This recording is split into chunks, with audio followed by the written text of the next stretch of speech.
Ang kwento ni Tomby.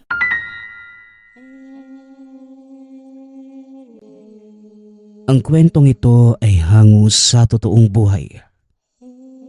Mula ito sa isa nating tagapakinig. Karanasan ito ni Onat. Walang eksaktong taon. Probinsya ng Capiz. Nang mga panahong ito, malayo ang tingin ni Mang Narding habang nakatambay sa bakuran. Tahimik ang paligid. Ngunit malakas na nadidinig sa isipan ang boses ng mag-ina na nitong nakaraang buwan lamang na maalam. Dinaramdam hanggang sa mga oras na ito ang sakit ng pagkawala ng mga mahal sa buhay. Ang labis na panghihinayang ay ang katotohanan na isa itong antingero.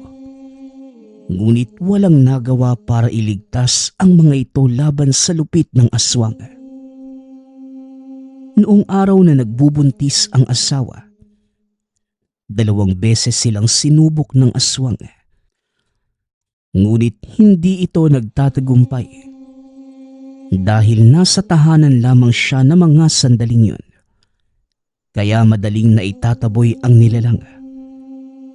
Nasundan pa noong 5 buwan ng sanggol. Sa pagkakataong ito, hindi niya nagawang iligtas at pabalik na ng tahanan. Nakita na lamang ang mag-ina na wala ng buhay. Labis ang pagsisisi at panghihinayang.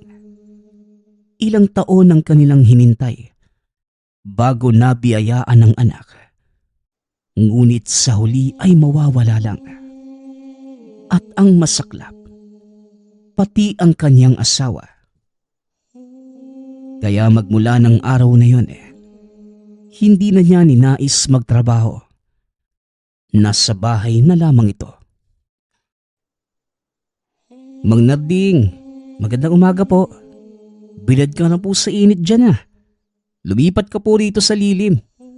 Sa tindi ng init ngayon, pwede nang ikasunog ng balat at ikahimatay. Naiayos ko na po yung upuan. Lumipat na po kayo rito. Wika ni Onat. Kapitbahay ni Mang Narding.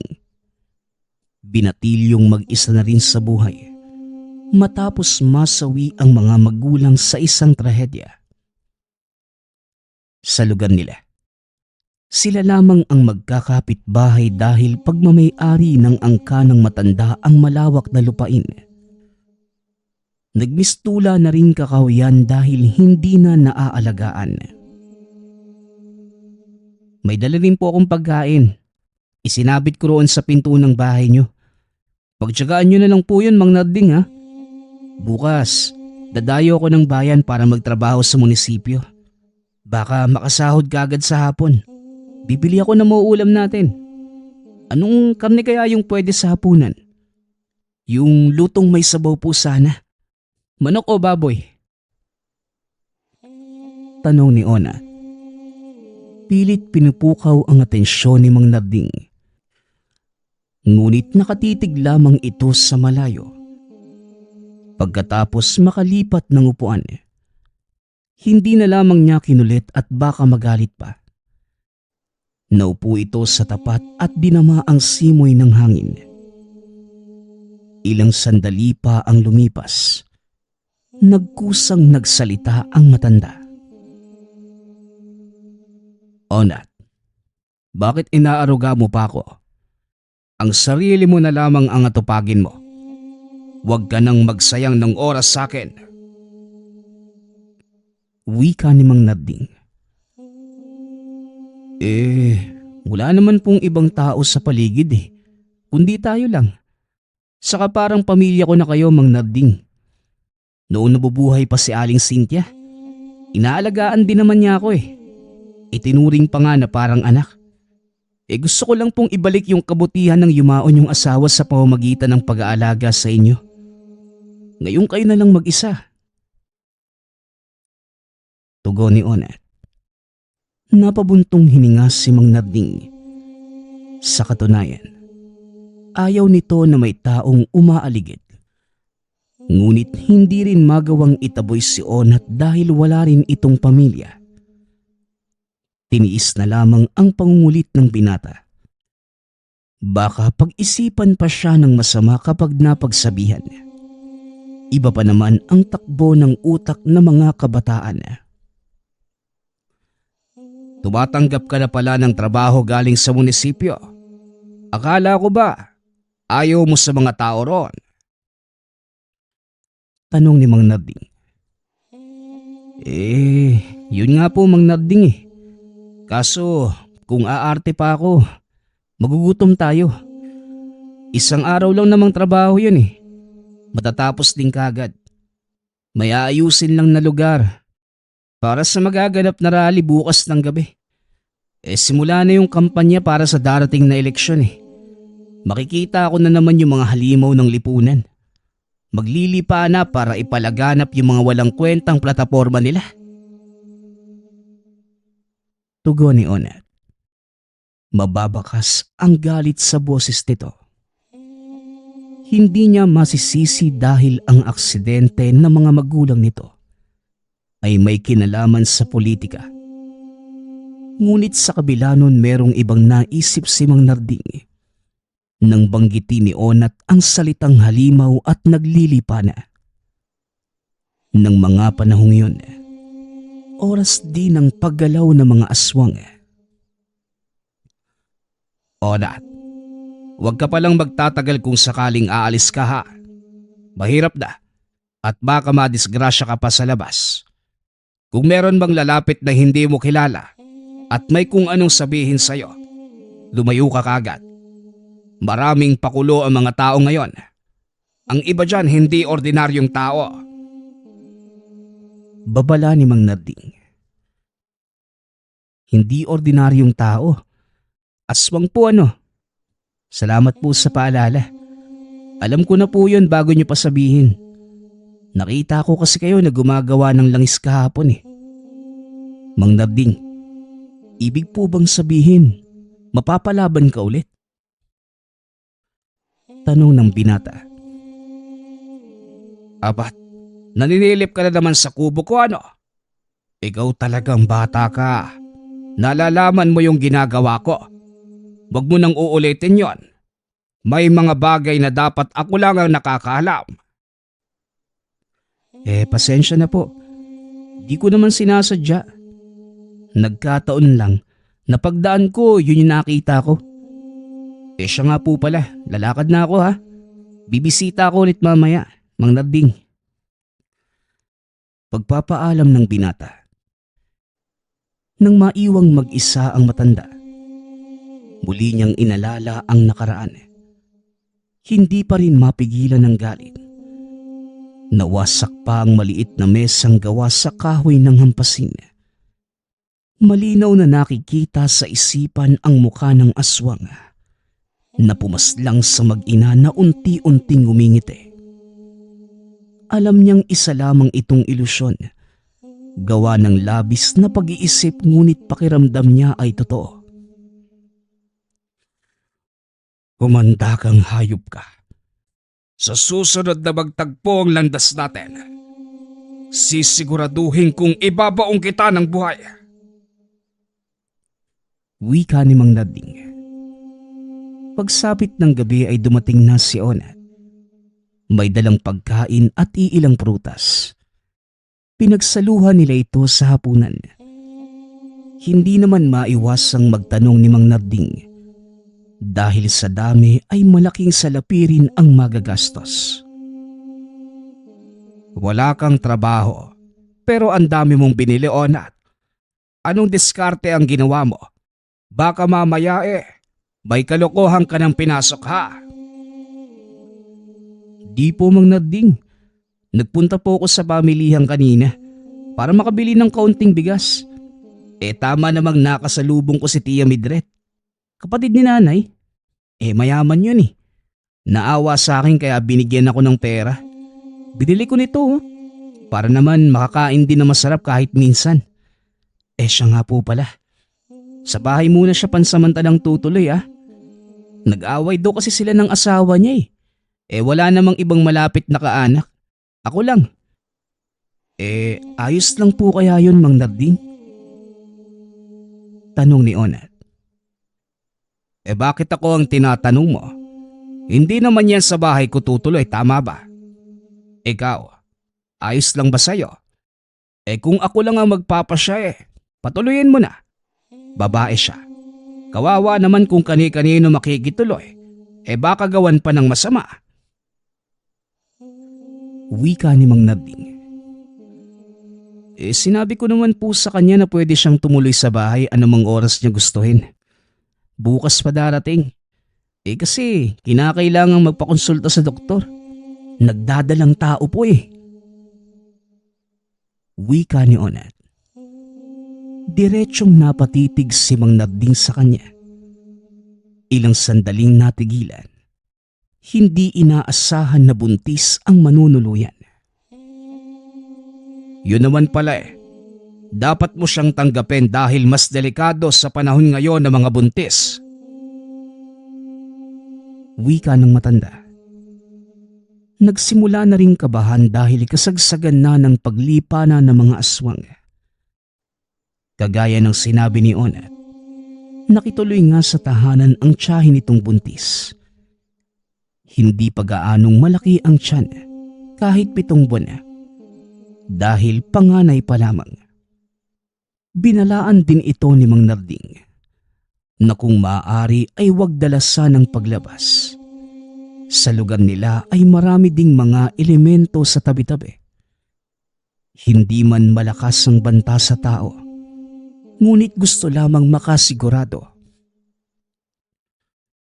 Mang Narding, nang bibiktima po ba ng buntis yung mga elemento? Kagaya ng engkanto at saka duwende? Yan lang naman po yung nadidinig ko dito sa lupain nyo, hindi ba? Tanong ng binata. Hindi natin alam, Onat. Pero mabuti nang sigurado tayo para walang pagsisihan sa dulo.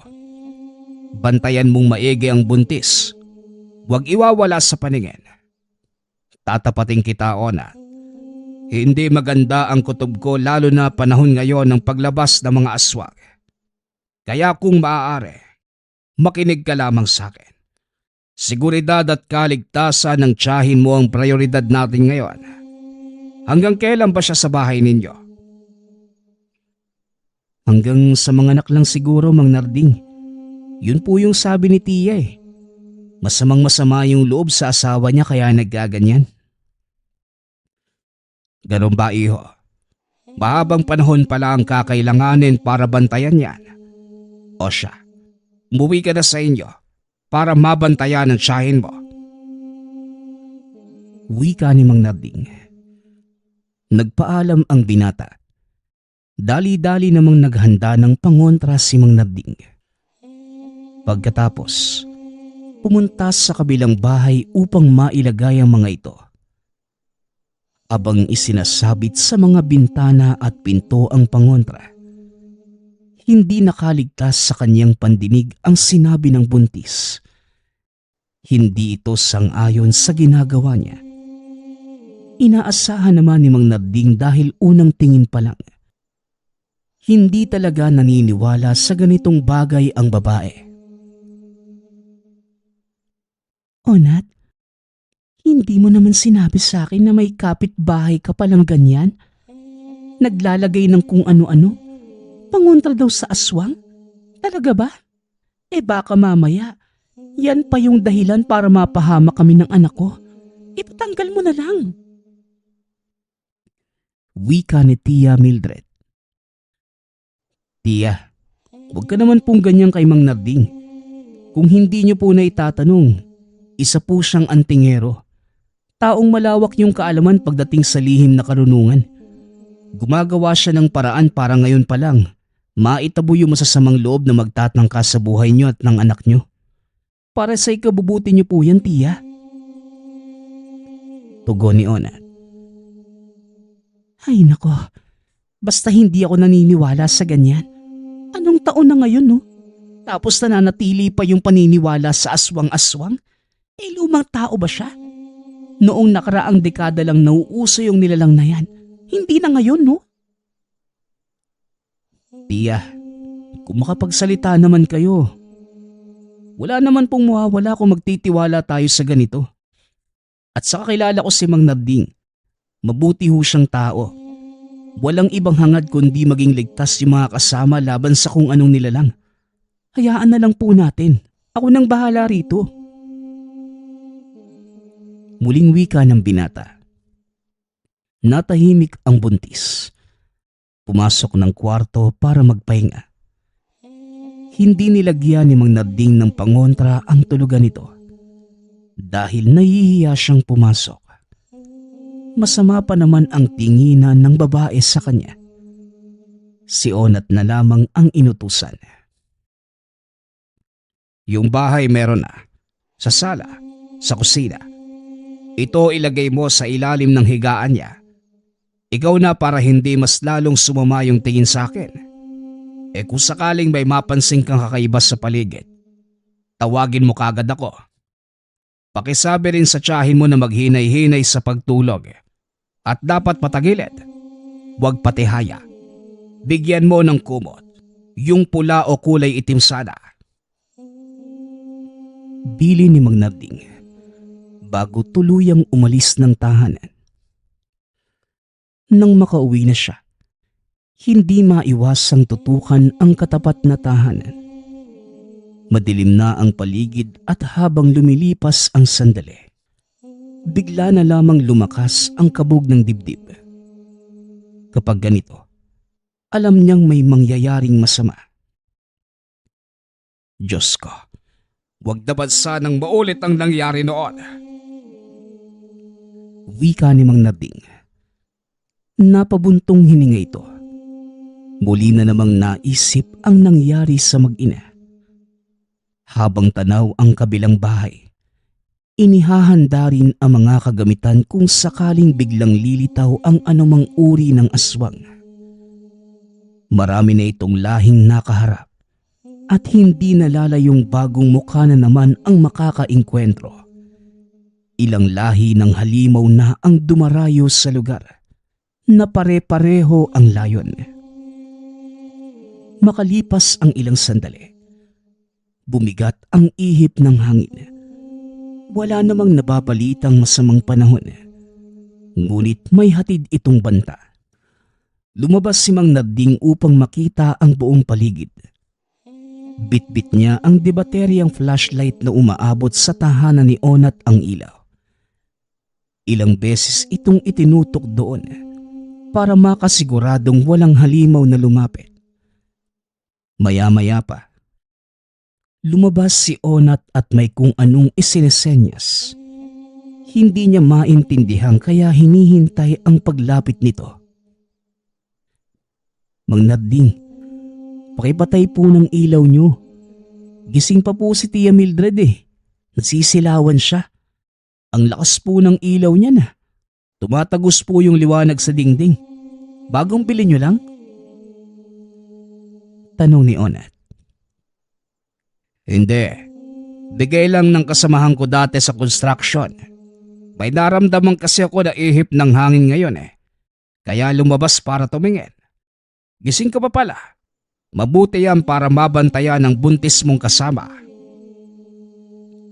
Tugon ni Mang Narding. Ang totoo niyan, hindi ho talaga matutulog. Ilang tasa ng kape na nga yung nainom ko para itabo yung antok. Nababahala po kasi ako sa kalagayan ni Tia Mildred Dito pa naman sa lugar natin. Mahirap malaman kung may aswang sa paligid. Lalo na ako na walang alam. O siya, bubalik ka na roon. Iniwanan mo pang mag-isa yung tiyahin mo. Wika ni Mang Narding. Bumalik na si Onat sa tahanan. Si Mang Narding naman ay naupo sa bakuran.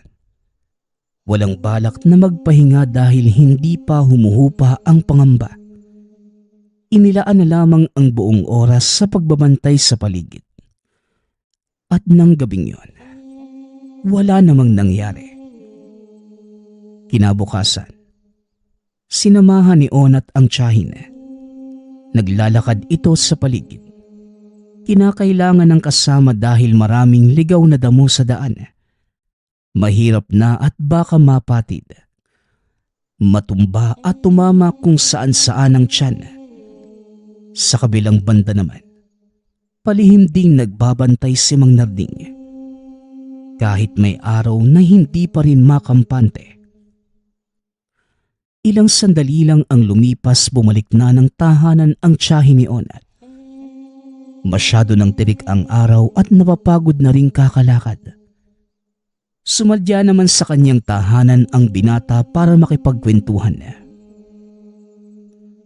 At sumasaglit ka pa talaga rito, ha? Doon ka na lang sa bahay mo para mabantayan yung buntis. Basta-basta mo na lang iniiwang mag-isa eh. Wika ni Mang Narding. Mang Narding, may pangontra naman sa bahay. Kaya na yun. De, biro lang. Mataas pa naman po yung sikat ng araw kaya wala pa sigurong aswa ngayon. Ito talagang si Mang Narding. Masyado kang nag-aalalay. Tugon ni Onat. Ona, buhay ng tao ang pinag-uusapan natin dito. Lalo pat hindi pa nailuluwal. Ayaw ko lang madagdagan ng kaso ng mga sanggol na nasawi bago makita ang mundo. Alam mo rin ang pinagdaanan ng aking mag-ina. Mahirap tanggapin ang trahedyang yon. Bagay na ayaw ko nang mangyari kahit kanino. Napabuntong hininga si Mang Narding. Napatango na lamang si Ona. Pasensya ka na po, Mang Narding, ha? Sa pagpunta ni Tia Mildred dito, naalala niyo patuloy yung nakaraan niyo. Kung gusto niyo pong umiyak, iyak niyo lang po yan. Ba't loko talaga to? Hindi pa ngayon ang pagtatrabaho mo sa munisipyo. Anong oras na hindi ka pa nakabihis? Di na po ako tutuloy. Sinabihan ko na po si Allen, yung kasama ko sana. Nandiyan si Tia Mildred kaya alangan namang iwanan ko yun. Mabutit inaalala mo ang kapakanan ng buntis. Teka, sino naman yung mga yan? Papunta sa bahay nyo. Tanong ni Mang Narding. Nang mapansin ang ilang kababaihang papalapit. Malayo pa lamang ang mga ito. Ngunit tinatahak ang daan papunta sa kabilang tahanan. Yung babaeng nauna, kapatid yun ni Tia Mildred sa ama. Si Tia Susie. Makakatrabaho rin yata yung kasunod.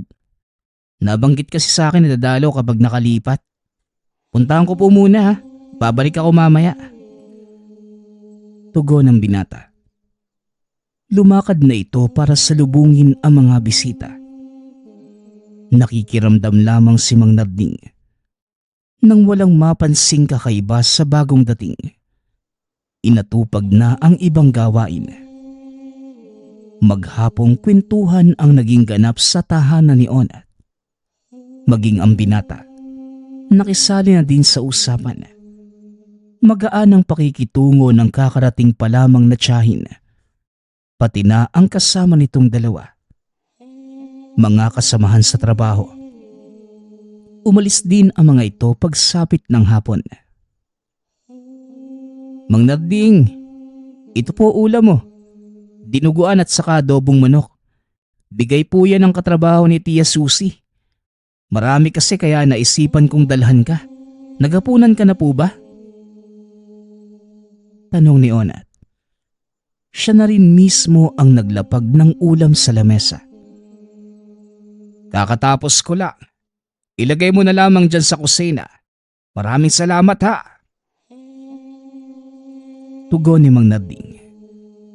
Hindi na nag-abalang lumingon dahil nakatutok sa paglilinis ng mga kagamitan. O Mang Narding, teka, ngayon ko lang ulit nakita yung punyal na yan, ha. Di ba, yan po yung gawa sa sungay ng kalabaw? Mukhang handa ka na ulit makipagbakbakan sa mga nilalang, ha. Nakahanda ka na eh. Hindi tuloy ako makapaghintay na makita kayo makipagtuos. Ang lupit po kasi ng mga galawan nyo eh. Nililinis ko lang, Ona. Kinapitan na ng alikabok. Nakahanda na rin ito para kung sakaling may maglakas loob diretso na. Siya nga pala. Kumusta ang mga bisita mo? Sa bahay ba matutulog? Tanong ni Mang Narding. Hindi po. Nakauwi na sila kanina bago dumilim. Maarte kasi yung datingan ng isa nilang kasama eh. Ayaw matulog sa papag tapos wala pang ilaw. Alam mo Mang Narding, maganda naman sana kaso parang may mali eh. Magaan naman siya kausap. Maayos yung pakikitungo. Pero parang may kakaiba talaga. Hindi ko mailarawan ng mabuti kasi hindi ko rin maintindihan eh. Wika ni Onat. Natigilan si Mang Narding sa ginagawa at humarap sa binata.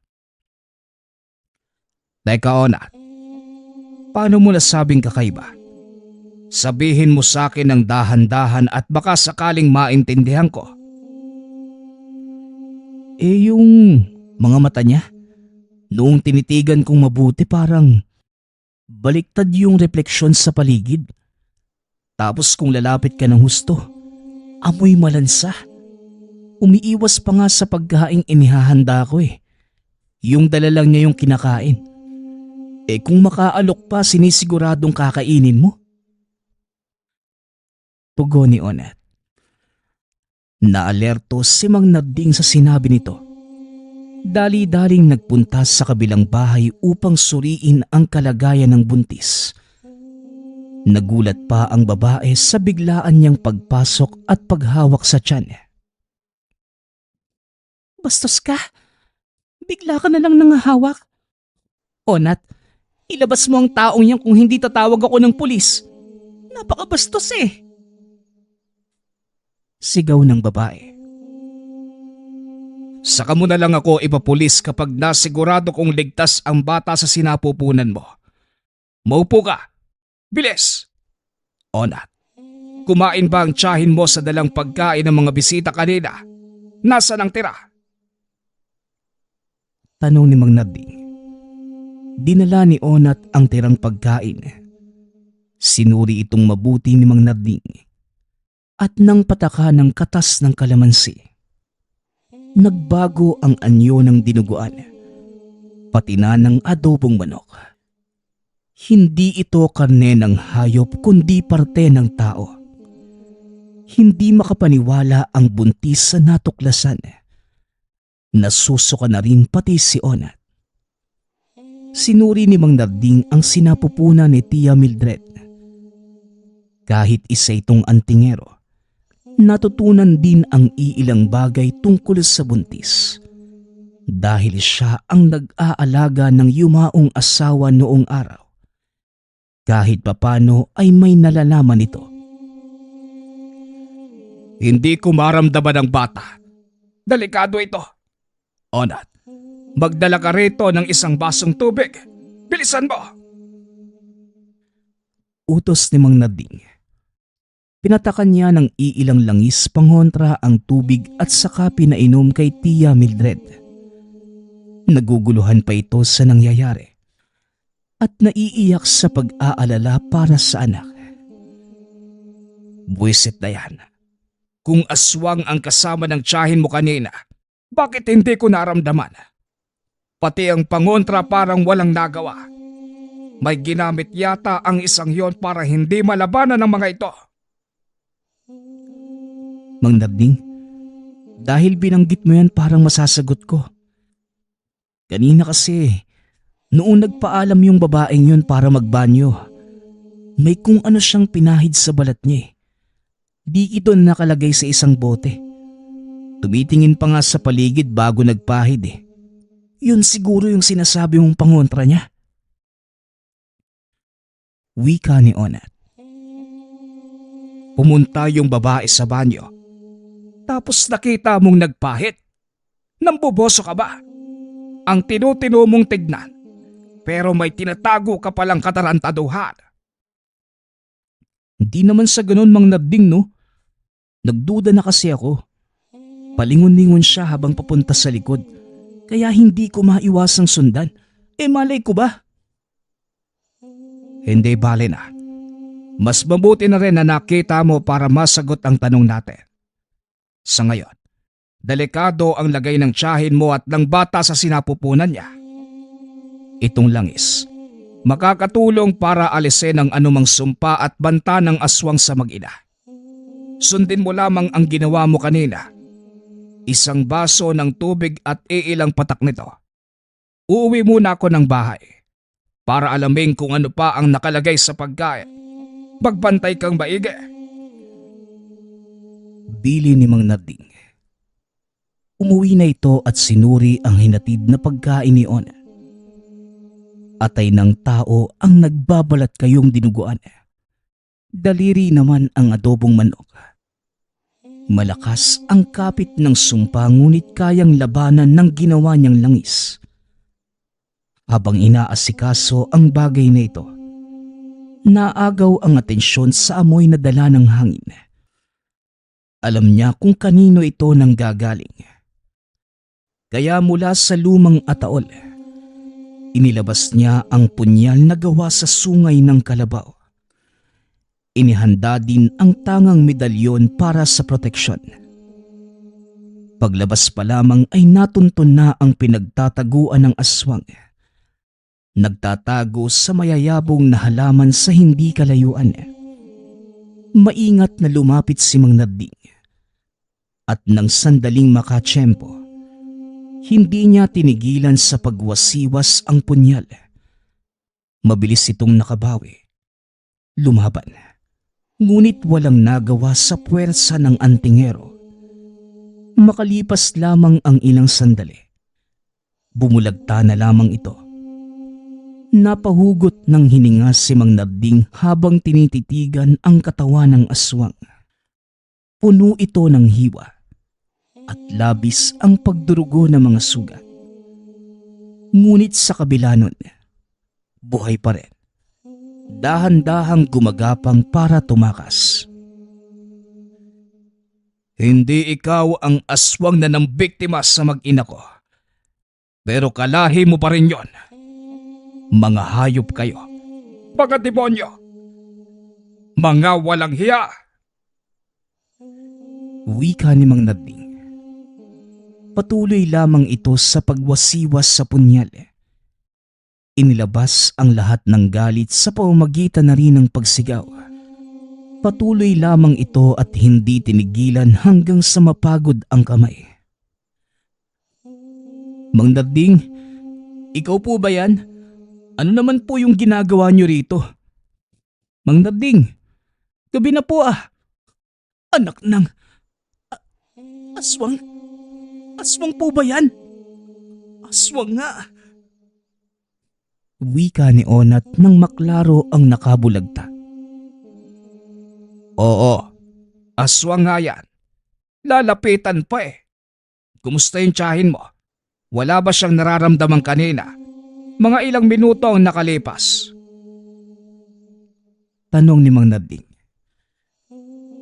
Kanina, nagrereklamo siya. Hindi mapakali pero nawala rin naman. Pinainom ko na rin ng tubig at saka langis. Mang Narding, ano na yung balak mo sa aswang na yan? Napakabaho eh. Hindi ko man lang nasaksihan kung paano mo nilabanan. Doon ka na nga. Balikan mo yung buntis at baka mapano. Iniwan mo na namang mag-isa eh. Alis na! Pagtaboy ni Mang Narding. Pagkaalis ng binata, inasikaso kagad ang bangkay ng nilalang. Naganap ng lugar kung saan may liligpit ng maayos. Bumalik na rin sa tahanan pagkatapos. Nang sumunod na araw, naging bantay sarado ni Mang Narding at Onat ang paligid. Pinuntahan din nila si Tia Susi para ipaalam ang nangyari sa kapatid. Nalaman din na hindi na mahagilap ang babaeng katrabaho, yung aswang na ng biktima. Binanggit din ni Mang Narding ang tungkol dito at hindi makapaniwala sa katotohanan. Mabuti naman ito at matagal na nilang kasama sa trabaho. Syempre, kailangan din nilang mamuhay kagaya natin. Hindi lang siguro nalabanan ang tukso ng mga sandaling yon. Baka nauuhaw at nagugutom na sa laman ng tao. Sa susunod, huwag na lamang kayo kagad magtitiwala. Wika ni Mang Nading.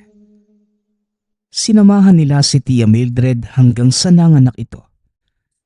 Sila pa ang nag-alaga sa bata sa loob ng ilang araw bago bumalik sa pinanggalingang lugar. Naging mabuti na rin ang relasyon nito sa asawa. At dahil sa nangyari, kahit papano, gumaan ang pakiramdam ni Mang Nading nang makapuksa ng aswang.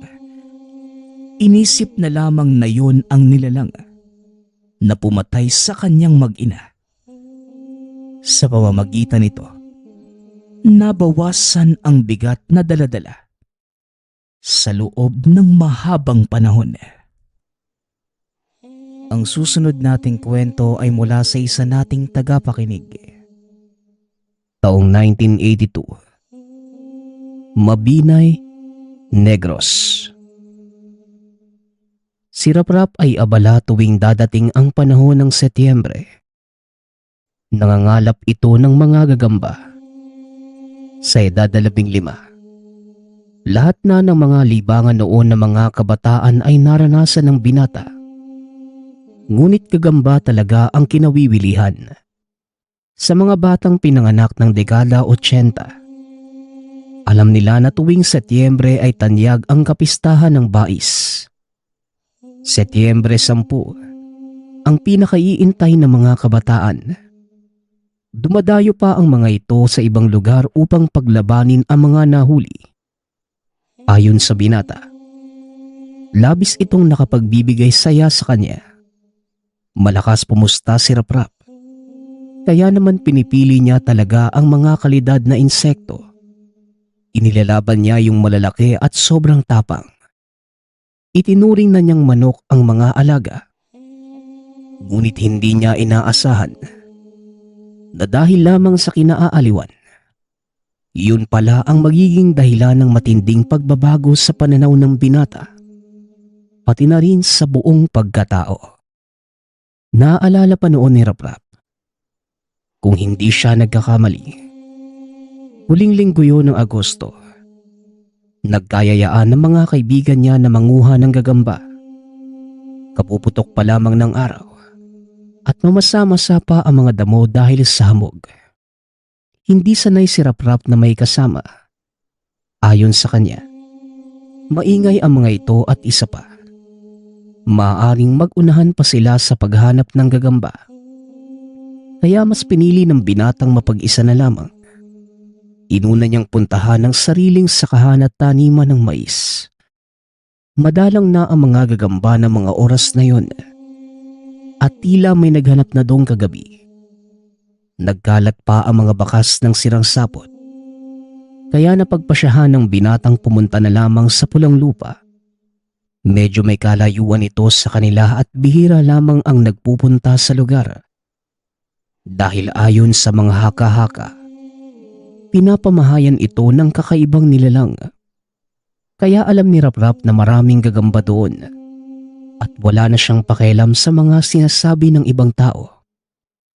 Pasado 10:00 ng umaga, tirik na ang araw ng mga sandaling yon. Kaya hapong-hapo si Raprap at basa na ng pawis. May baon naman itong tubig at kanin na binalot sa dahon ng saging. Kaya kampante siya kahit matagalan man sa lugar. Habang papalapit sa pulang lupa, may ilan namang nakalap na gagamba si Raprap. Halos mapuno na niya ang sisidlan. Kaya kumuha ito ng tangkay ng saging at ginawa itong lalagyan. Nasa pagitan siya ng dalawang matarik na bundok. Binabaybay ang maliit na sapa. Hanggang sa may nakita siya na isang kubo hindi kalayuan sa kinatatayuan. Pansin niyang malinis ang paligid. Kaya inisip kagad ng binata na may taong nakatira sa lugar. Ngunit gawa ng nakaramdam na ng pagod at gutom si Raprap, Napagpasyahan niyang makisilong muna sa kubo. May nakita ito na isang tao na halos sing edad niya. Nakasilip doon sa bintana. Kinawayan pa ito ng binata. "Magandang tanghali, boy." Napadaan lang ako kaya huwag kang mahiya." Ngunit hindi tumugon ang batang lalaki. Sa halip, pinagsarahan pa siya ng bintana. "Ano ba naman yan? Ang suplado nun ah. Teka, siya lang kaya ang nakatira dito?" "Hindi. Meron siyang kasama. Mahihain talaga ang apo ko. Hindi yan sanay at minsan lang din nakakakita ng mga napapadaan dito." Taga saan ka ba, iho?" Hindi naramdaman ng binata ang presensya ng matanda kahit nasa tabi na niya ito. Nakaupo sa gilid ng puno at naglilikit pa ng tabako. "Ay Diyos ko po, nakakagulat naman po kayo. Ako nga po pala si Raprap. Taga baba, doon sa direksyong yun." Hindi na nagsalita ang matanda. Tumango lamang ito at tumingin sa malayo. Habang si Raprap naman, tila nawala na ang interes na kumain. Naiilang siya dahil tila ignorante at halatang naiilang sa kanya ang mga nakatira sa kubo. Kaya pinili na lamang niya na doon sa unahan kumain. May malaking batong nakaumbok. Kaya nagpa siya si Raprap na doon muna tumambay. Ngunit sa kasamaang palad, sumama noon ang panahon. Kumulimlim ang kalangitan at nagsimulang pumatak ang malakas na ulan. Mabilis na tumakbo si Raprap papasok ng kubo. Sumilong siya sa gilid ng tahanan. Ngunit narinig niya ang boses ng matanda mula sa loob at sinabing, pumasok na lamang ng bahay si Raprap. Sumilip ang binata sa bintana ngunit may kadiliman ang loob ng tahanan. Kaya wala siyang nakikita doon. Magpaganon pa man, kumabig papunta sa harapan si Raprap. Dahil bukas naman ang pinto ay pumasok siya sa loob. Pero bumungad sa kanya ang mapanghing amoy. Tila nang gagaling sa ihi sa banyo na hindi nalinis ng matagal na panahon. Nasa magkabilang kanto naman ng maglola. Tahimik lamang yung bata. At yung mga mata ay pilit inilalayo sa binata. Habang yung lola naman, nakangiti at may inaabot na tela sa kanya. Iho, tawagin mo na lang akong Aling Susa. At ito namang apo ko ay si Carlos. Ito, pahiran mo ang katawan mo nang hindi ka lamigan. Basa ka na ng ulan. Dapat pumasok ka na kaagad sa bahay. Dali-dali namang kinuha ni Raprap ang tela. Bagaman may kakaibang amoy, binaliwala na lamang yun ng binata. Akala noon ni Raprap ay kagad ding huhupa ang ulan. Ngunit nagpatuloy ito sa buong maghapon. Nang tanawin niya pa ang daan pauwi, halos hindi na niya ito makita. Dahil bukod sa malakas na ulan, makapal na din ang bumabalot na hamog. Hindi naman sila nag-uusap sa loob ng tahanan. Kapwa sila nag-aantay sa pagtila ng malakas na ulan hanggang sa uuwi na lang po ako kahit maulan pa, Aling Susa. Sige po, maraming salamat Nako iho, mukhang delikado pang umuwi sa ganyang sitwasyon. Baha ngayon sa daanan. Ay mo na lang at kapag ginabi ka, maaari ka namang manatili muna dito. Nang marinig yun ng binata, kaagad niyang napagtanto na totoo ang sinasabi ng matanda. Bumabaha at wala naman ibang daanan maliban sa tabi ng sapa. Kaya tumango na lamang si Raprap bilang pagtugon. Hanggang sa inantok ang binata. Yung mga sisidla ng gagamba. Niligay niya sa dibisyong kawayan. Marahang humigas sa papag. Wala namang reaksyon noon ng matanda. Kapag nakahiga, napansin niyang buwaba ng tahanan si Aling Susa. Ilang sandali pa ay tuluyan ng bumigay ang diwa ng binata. Nakaidlip ito at nagising na lamang ng may nalaglag na bagay sa mismong mukha niya. Kagad itong sinuri ni Raprap. Nakita nitong hawak ni Carlos ang mga sisidlan niya ng gagamba.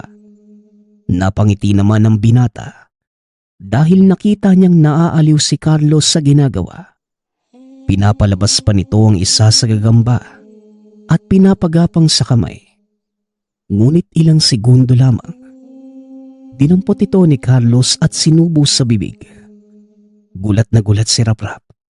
Akala niya ay biro lang at iluluwa lang ni Carlos. Ngunit minuyapan ng bata ang gagamba. Mabilis na bumangon ang binata at tinitigan si Carlos. Iniisip niya na mga sandaling yun na baka baliw ang bata. Pinunapan niya ito na huwag kainin. Pero hindi siya pinapansin ni Carlos. Hanggang sa binuksan na ng bata ang lahat ng sisidlan, itinaktak isa-isa sa bibig. Kitang-kita ni Raprap ang paglaglaga ng mga gagamba sa bibig ni Carlos. Ngumunguya pa ito. May gumapang pa sa leeg ng bata. Ngunit napisayo ng kunin ni Carlos at sinubo din sa bibig. Hindi nakagalaw si Raprap sa gulat at pandidiri. Kitang-kita ng binata ang tilamsik na mga pumutok na gagamba sa labi ni Carlos. Hanggang sa nakita siya ng bata. Nanlilisik ang mga mata nito habang nakatitig kay Raprap. Ano bang nangyayari sa'yo? Aling Susa! Aling Susa, si Carlos po! Ano bang nangyayari sa kanya? Sumili pa ito sa bintana ngunit wala naman sa labas ang lola ni Carlos. Gumapang pa sa sahig ang bata. Palapit sa kanya at tumutulo ang laway. Kapansin-pansin na tila may gagawin itong masama. Kaya naman mabilis na lumundag papunta sa pinto si Raprap. Inihanda ang sarili sa paglabas ng tahanan. Hanggang sa nakita niyang dumiretso si Carlos doon sa sulok. May kinuha na isang bayong. Nagtaka naman ang binata. Naisip na hindi siya ang pakay nito, kung hindi ang bayong. Ngunit laking gulat niya nang may dinukot si Carlos. Isang supot na tila laman ng hayop. Marahan itong binuksan ng bata. Nang tuluyang bumukas, bumungad kay Raprap ang nakakasulasok na amoy. Napakabaho, na tila amoy ng nabubulok na laman. Pinagmamasdan ni Raprap kung ano yon. Hanggang sa nagtayuan ang balahibo ng makita. Karne ito ng patay na pusa. Lumobo na ang tiyan na tila kinabag at yung balahibo. Lagas na at may naglalaglagang uod. Kadiri naman! Aling Susa! Aling Susa! Subalit hindi ito tumutugon. Marahil dahil yon sa ingay na nagmumula sa malakas na ulan. Hanggang sa yung hawak ni Carlos na patay na pusa. Inamoy-amoy nito at biglang kinagat ang tiyan. Hindi na kinaya ni Raprap ang mga nakikita. Kaya napapikit na lamang siya ng mga mata. Abot batok ang pangdidiring nararamdaman ng binata ng mga sandaling yun. Ilang sandali pa, nakarinig siya ng tila pumutok na supot. Pagdilat ng mga mata ni Raprap, galing pala ang ingay sa pumutok na tiyan ng pusa. Maniwala man kayo sa hindi, yung likidong tumatagas doon sa tiyan, sinasalo ni Carlos gamit ang bibig. Sarap na sarap ito sa dugo. Kinakalikot pa ang tiyan hanggang sa lumitaw ang mga bituka. Hindi na kinaya ng binata ang mga pangyayari. Ayon sa kanya, bahala nang mabasa siya ng ulan. Huwag lamang masilayan ang ginagawa ni Carlos. Hindi na niya sinuri pa ang kasunod. Kagad na siyang bumaba at sakto namang paparating na si Aling Susa. Habang payong ang malaking dahon ng saging at may bitbit na mga kamote. Oh, bakit ka lumabas? Bumalik ka sa taas. Napakataas na ng baha at sobrang lakas ng tubig. Pumunta ako doon sa baba. Hindi ka talaga makakauwi ngayon. Si Carlos po eh. Kinain ba naman yung mga gagamba ko? Tsaka tignan niyo po, kinakain din niya po yung pusa po ata yan. Nang marinig yun ng matanda, tila nagulat din ito at halata ang pag-aalala. Ibinaba ni Aling Susa ang bitbit na mga kamote. Tinitigan si Raprap at sinabing papasok ito ng tahanan. Pinasunod siya nito doon sa bandang silong ng mahogani. Bakit? Bakit po Aling Susa? Paumanhin iho. Ako na ang humihingi ng pasensya. Ganito kasi, yan ang nangyayari kapag sinusumpong siya ng sakit niya. Oh, sakit? Sa alin po? Sa pag-iisip? Parang ganun nga iho. Huwag mo naman na sanang ipagsabi to kahit nakauwi ka na ha. Sige po, pero bakit may patay na pusa po? Sinadya niyo po ba yun? O namatay talaga yung pusa at itatapon na lang sana? Iho. Mahirap talagang ipaliwanag sa'yo ang sitwasyon. Bukod sa hindi ka maniniwala, dayo ka lang din dito. Kaya hindi na yun importante. Ngunit iginiit ni Raprap na gusto niyang malaman ng lahat. Ipinangako niya sa matanda na hinding-hindi niya ipagsasabi. Kahit maliit na detalyeng malalaman. Kaya naman napilitan na lamang si Aling Susa na sabihin ang katotohanan. Dito nabalot ng hilakbot si Raprap. Paano ba naman? Hindi ko talaga siya apo. Ang totoo, anak siya ng amo ko. Pero isinugod siya sa akin nang magkaroon ng sakit. Nayanggaw si Carlos o ang tinatawag nating aswang. Nahawaan ng sakit ng magbakasyon sa Iloilo. Isa kong manggagamot. Walang may alam dito sa lugar. Pero sa Bacolod kilala ko. Dito ko nga lang napiling manatili muna para makaiwas sa gulo na maaaring gawin ni Carlos habang sinasagawa ko ang gamutan. Dagdag nito, hindi niya inaasahang susumpungin si Carlos. Hindi na ito dinadalaw ng pagiging yanggaw mula noong 1 buwan. Ngunit paliwanag niya, baka napukaw ang pagkaaswang dahil kay Raprap. At yung hayop na nabubulok naman, isa itong maral o pusang gubat. Yun ay inihanda noon ni Aling Susa kung sakaling gutumin si Carlos. Ngunit dahil sa hindi na nga dinadalaw ng pagiging yanggaw, nabulok na lamang ito. Nangatog ang tuhod ng binata sa mga narinig. Hindi nakapagsalita at nagmistulang basang sisiw. Nais na niyang tumakbo ng mga oras na yon, pero hindi makagalaw ang katawan ng binata. Dagdag pa sa takot nito ang patuloy na pagsasalaysay ni Aling Susa. Ayon dito, dapat magamot muna si Carlos bago makauwi si Raprap. Dahil kung uuwi na ito ngayon, natatandaan na ni Carlos ang amoy ng binata. Lalo't ito ang pumukaw muli ng pagiging yanggaw ni Carlos.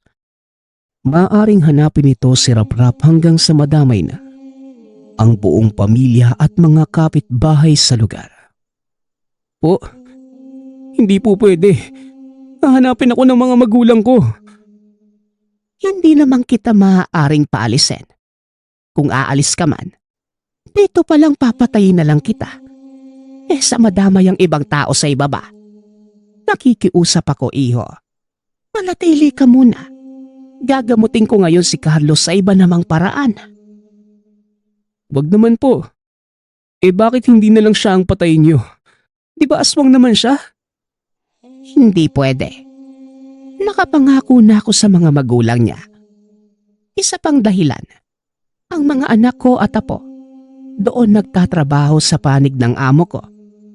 Sa ayaw mo at gusto, kailangan mong manatili sa lugar. Aantayin mo ang hudyat ko kung kailan ka maaaring makauwi. Wala nang nagawa pa si Raprap. Pinili na lamang niyang manatili, alinsunod sa mga sinabi ng matanda. Pagsapit ng gabi, saka pa lamang humupa ang ulan. Nakita niyang natutulog si Carlos pero nakausli ang sobrang tutulis na mga ngipin. Hindi niya ito napansin kanina. Wika niya sa sarili ay tumubo na lang yung bigla at nangitim. Habang si Aling Susa naman, nasa baba, sa gilid lamang ng pinto, nilalaga ang mga kamuting nakuha. Huwag kang matakot sa akin, iho. May ginawa ako sa kanya kaya nakatulog. Maya-maya lang kakain ka na. At anumang makita mo sa gagawin ko kay Carlos, tatagan mo ang loob mo. Huwag na huwag mong tatangkaing tumakas. Dahil kahit makauwi ka pa, masusundan at masusundan ka pa din ni Carlos. Napatango na lamang ang binata at hindi na nagsalita pa. Hindi niya maaatim na kumain ng mga sandaling yon. Lalo't sariwa pa sa isip niya ang nakakadiring pangyayari kanina. Malalim na ang gabi. Habang tulog ang bata, itinali ni Aling Susa ang mga paa nito sa haligi. Nagbungkahi naman ang matanda na huwag papasok ng bahay si Raprap. Nang magising ang Yanggaw, sobrang kinilabutan si Raprap sa nakita. Tila nakawala na ito sa pagkakatali dahil sa sobrang lakas. Umaba na din ang buhok ni Carlos at medyo umitim ang balat. Maitim din ang buong mata kahit may liwanag pa ng gasera. Kinilabutan si Raprap dahil sa mga nasubaybayan mula pa kanina. Lumuhod si Aling Susa. Tatayo at bigla na lang itong sasayaw. Yun bang tila sinulog at may inaawit na hindi maintindihan. May nakabenda pang itim na tela sa noo at ipit-ipit doon ng iba't ibang klase ng dahon. Panay din ang dura at ilang sandali pa. Pinagpapalo ng matanda si Carlos ng patpat. Sigaw naman ang sigaw ang Yanggaw. Tila sobrang iniinda nito ang tama ng manipis na patpat. Hindi pa nakontento si Aling Susa. Kumuha ito ng walis tingting at yun naman ang ginamit sa paghampas kay Carlos. Hanggang sa naglaon ay bigla na lamang umiyak ang bata. Nagbalik na sa normal ang itsura. Nagmamakaawa ito na wag na siyang saktan. Gulat naman ang binata. Maayos na ang pagsasalita ni Carlos na tila nakabalik na sa normal. Samantalang si Aling Susa naman, makikitang nagtataka din sa nangyayari. Nagpalingalinga pa ito. Lumingon kay Raprap at ngumiti. May dala ka na positibong enerhiya, iho. Itinakda ang pagharap natin ngayong araw. O, ano naman pong ibig sabihin ninyo? Ang punto ko, sa dinami-dami ng pagkakataon at ilang beses ko na siyang ginamot, pero ngayon lang nagbalik sa ulirat si Carlos. Kung kailan naman nagkataong ding napagala ka dito, ngayon pa lamang nakapagsalita si Carlos. Ibig sabihin lang, nilubayan na siya ng espiritu ng Yanggaw. Tugon ni Aling Susa. Hindi alam ni Raprap ang isasagot sa matanda. Bagaman narinig niya naman ito, pero hindi niya pa rin maintindihan ang punto. Magpaganong pa man, tumungo na lamang si Raprap. Habang si Carlos naman, himalang kumain ng kamote. Habang nanonood si Aling Susa ay kitang-kita ni Raprap ang pangilid ng luha sa mga mata ng matanda. Hanggang sa, ligtas ka na, iho. Bukas na bukas makakauwi ka na. Wala ka ding dapat ipag-alala dahil magaling na si Carlos. Para kang anghel. Malakas ang kapit mo sa taas. At malakas din ang hatak ng positibo mong presensya. Magiging magaling kang manggagamot balang araw. Kinabukasan nakauwi ng ligtas si Raprap. Sa katunayan, inihatid pa ito ni Aling Susa hanggang sa makatawid sa sapa. Sumirik kagad ng takbo ang binata pababa ng bundok. Ang totoo, hindi niya lubos maisip na mangyayari pala ang nakakagimbal na tagpong yun. Nang makauwi ng tahanan, nagulat ang mga magulang nang makita ang binata. Samut-saring sermon pa ang nakuha niya dahil sa hindi pag-uwi kagabi. Sinubukan pa niyang ipaliwanag ang nangyari. Ngunit hindi naman naniniwala ang mga magulang sa kanya. Hindi na lamang ito pinagpilitan pa ng binata. Matapos ang tagpong yun, hindi na niya muli pang nakita ang matanda, maging si Carlos. Magpasa hanggang ngayon, hindi pa rin malilimutan ang naganap. Sa pagtanggal ni Aling Susa sa yanggaw ng bata. Nagpapasalamat nga pala ako sa lahat ng sumusuporta sa ating channel. Nawa ay patuloy niyong suportahan at pakinggan ang ating mga kwento. Hanggang sa muling pakikinig. Paalam.